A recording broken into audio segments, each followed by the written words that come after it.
বলতে চাই না এসব কথা। আজও এক দলের প্রোগ্রামের কারণে মসজিদে আসরের আজান মাইকের পরিবর্তে মুখে দিতে হয়েছে।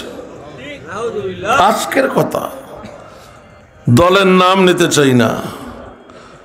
এখন কোন দল ক্ষমতায় আছে? এখন ক্ষমতায় যারা আছে দল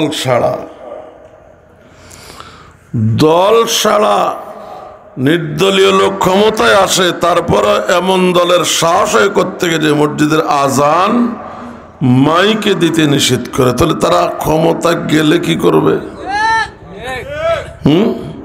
এজন্য আমি সংক্ষেপে বলেছি, যেই কোনো দলীয় সরকারের আমলে ইসলাম চাপে থাকে, কিছুটা না কিছু হলেও কি থাকে, চাপে থাকে। চাপ মুক্ত আছে আমরা এখন, আর এই সময়টাই হলো কাজ করার সময়। এখন কোনো নেতার অনুমতিও লাগে না, পুলিশের অনুমতিও লাগে না, কোন নেতাকে অতিথিও করা লাগে না। কি যার যখন যেখানে মনে চায় মুক্ত মাহফিল করতে পারে।